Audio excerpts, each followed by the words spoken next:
Okay, so we're gonna move on to head modeling. So there are some major loop where you have to remember every time you do head modeling. So it doesn't matter when you create like a stylized character or realistic character, the loop will always be there. Okay, so there are three major loops that you have to have in a human face 3D modeling. Okay, so the first one, okay, is the loop around the eyelid area. The second one will be the loop around the mouth. And the third one, it's the loop around the nose, and it goes around to the mouth region. Okay, so that's the three major loop that always need to be there when you create like a human face character. Okay, and the reason why we need to have that loop, because if you don't have that proper loop when it comes to rigging, and then when it comes to animation, everything will just doesn't work. Okay, again, I have a different character this time, so this is an alt character. So if you observe the topology, the loop still there. Okay, so you have the eyelid loop, you have the mouth loop, and you have the third one that goes from the nose and surrounding the mouth region.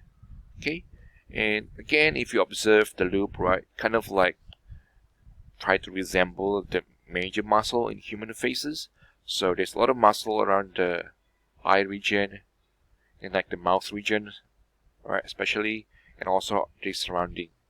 Okay, so by having the proper loop, then when it comes to deformation or animating, then everything should be working fine. Okay, now this is just some additional loop that I like to add, so I would call this a face template. Now, as you can see, right, I have my elf character here, so I actually add another loop that goes around from the forehead, and it goes around probably around this region, and it comes back forward to the neck area. Okay, so the reason why I do this is that, so let's say like I want to make another elf character, right? So all I have to do, just change the face. Okay, because I would like to use the same body proportion, and I would want to use the same skull, right? Because most of the time, like human or character creation, you only need to change the face, right? The body type is pretty much like the same. Okay, so that saves a lot of time as compared to model everything from scratch.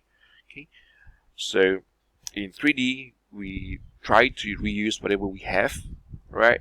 So that way, like we can save a lot of production time as compared to 2D workflow. Okay, so having this face template, it may solve that issue. Okay, because like things like hand, things like ear, you're probably going to use the same thing again and again, and also like the foot. Okay, now I want you guys to create the inner mouth, alright, because again, if you don't have the inner mouth, when the character open their mouth, the audience, so let's say you have an audience here on the left, they can actually see the back of the head, right, which is incorrect. Okay, so you should create like this long tunnel, right, so to resemble our inner mouth, so that way when the character rotate the mouth and open their mouth, right, people can actually see what's inside, not the back of the head, which is incorrect. Okay, and again, I create this inner mouth by just using extrusion, so it's pretty simple. But do you notice, right, I didn't connect the end of this tunnel or the inner mouth, okay, because the audience pretty much cannot see like in that region. Okay, so I would usually leave this unconnected. Okay, so that save me a lot of time. Okay, so again, one note that you have to take when you're doing this inner mouth is that make sure the tunnel is long enough or big enough for the character to open their mouth, and as it goes further, I make this smaller, and yeah, people cannot really see what's inside there. Okay, the same principle happen here when you create the eye lid area because you have to extrude inside a little bit, right? And same thing with an ear. Okay, so if you do create like realistic ear, you probably need to make the same tunnel as that. Okay, because if the tunnel stops too early, let's say like you have a short tunnel, stop this too early, and again the audience can see like, oh, the back of the head, right? So that's why I create this long tunnel and it's turned inside to kind of like resemble the throat. So when they open the mouth, people cannot see. They can only see like what's in this area. Okay, so that's my tips when you create this inner mouth. Okay, and do pay attention also when you create this like eyelid tunnel here, because you have to extrude inside a little bit as well. Okay, so again, this is just some references that you may want to look around when you're creating like a human character. So in these two pictures, like this is a wrong approach. So whenever you create like a human character, you need to rotate your models a lot. Okay, so you have to view the model from different angle and check if the shape is correct. Okay, so if your shape of the head of your character head like this, that means it's incorrect, right? Because human head or human skull does not shape like that, right? And if you also have this shape, that means something wrong. Okay, so a human skull is actually shaped like this. So it's like an egg shape from the top view. Okay, so again, as it goes forward, things become a bit smaller. Okay, so if you have your model like this, that means it's incorrect. You have to fix the front portion. Okay, and this is the correct shape.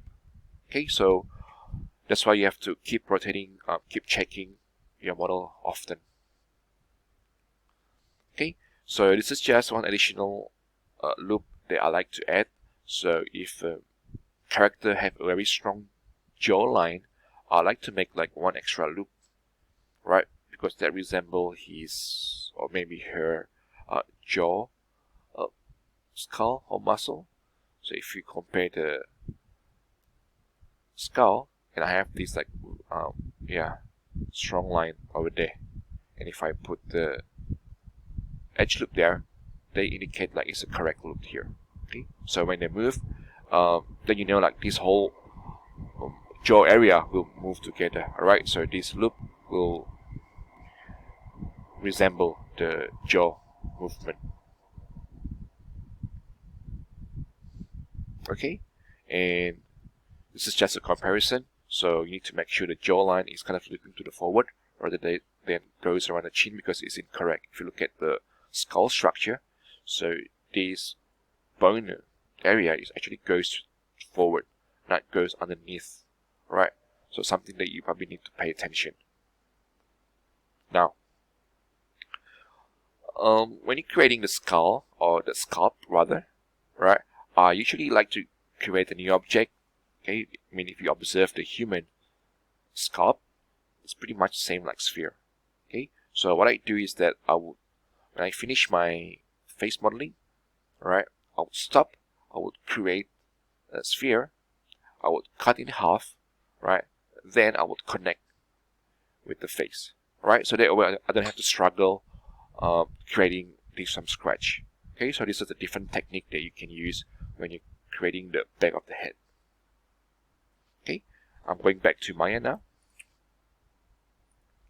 Okay, again, like this is the loop that I like to have when it comes to face modeling, right? So I have my proper loop, the eye region loop, the mouth loop, and I have the third one that goes around the nose.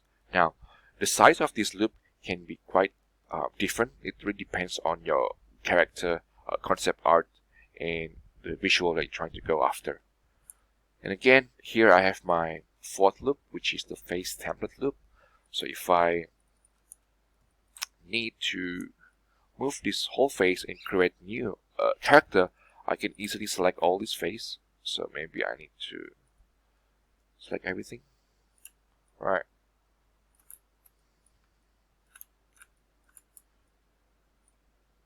Okay, and then just remove using the extract function and put the new face in. okay, because I can then use the same body mesh, same hand, and also the same foot. So it's really easy to create a new character as compared to model everything from scratch. Okay, and again, I create this portion of the head using a sphere, and I rotate and delete. So that way it really fast when it comes to the character creation. Okay, going back to Blackboard, right? I already put some references, so you can click this, right? So this is like a model in which you can have a look. So it has the eye loop, you have the mouth loop, it has the third one that goes around from the nose and to the to the front, and the fourth loop. Right, this is just some references, okay, in which you can refer to. So when it comes to the modeling, you can also use the sculpting tool. Right, it's very good tool in which you can like smooth the region really quickly. Okay, something that you can experiment.